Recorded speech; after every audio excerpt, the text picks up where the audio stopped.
Essentially, we are simulating a process whereby we mount a camera onto a vehicle so that we capture high resolution footage, and from this footage we extract the right-of-way asset like this, which we have the name of the asset as well as the location. To do this, we'll use a Python script that will automatically generate the snapshots and then feed it into a machine learning model which will predict the asset name, and then it will also extract the location from the metadata of that respective snapshot. This data will be then passed on to the database, which will be used to populate the dashboard. This is the processed data from the machine learning process that is stored in the database, which is used to populate the dashboard using the coordinates as well as the asset name. This is the dashboard that we have developed to display the information from the database that comes from the machine learning process as well as the residence reporting app. You can use the left pane or the right pane to filter according to the categories as shown. You can also click on each asset to see important details like who maintains that asset.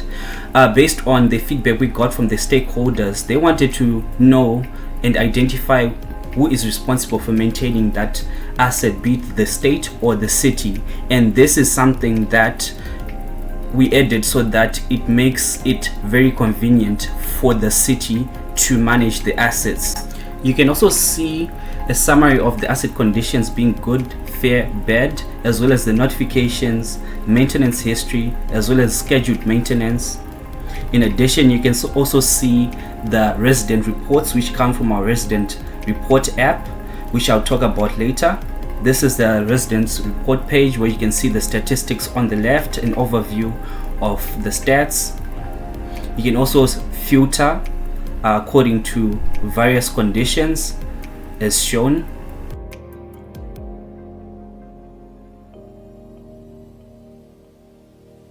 Now onto the asset management page where you can see more details of the assets that are being managed. To the left side you can see an overview of the assets in their conditions, and in addition you can also see the percentage that is managed by the city and state. Moreover, you can filter according to these categories as well as shown. More importantly, this dashboard uses Amazon QuickSight Analytics for predictive analytics, which will predict the condition of an asset based on its past history of maintenance and repair.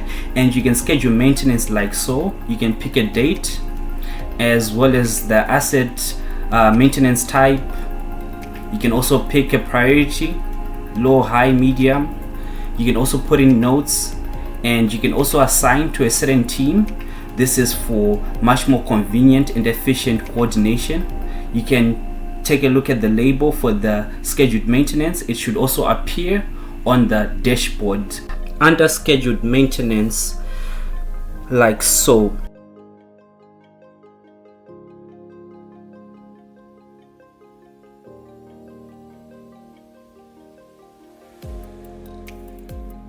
Lastly, on the asset management page, you can mark the scheduled maintenance as in progress or complete.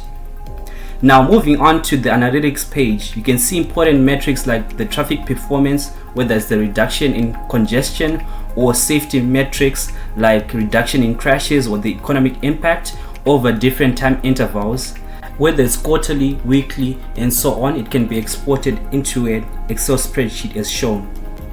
On the dashboard, there's currently 2 resident reports. Now we're gonna add one report using the resident reporting application. In this case, it's gonna be a no parking sign that was damaged, and I put in the category as well as the location, and then from there I put in a short description of the problem, and then I submit a picture of the damaged asset. And once I click submit, it should then also appear on the dashboard.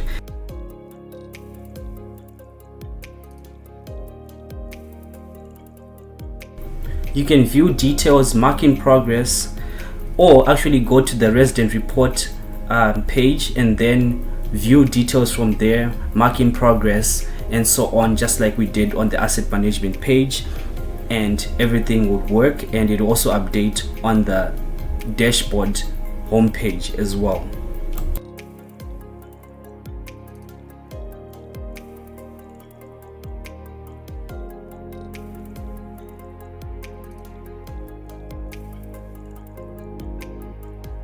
Ready for smart win? Scan these QR codes to test the application and watch the machine learning process.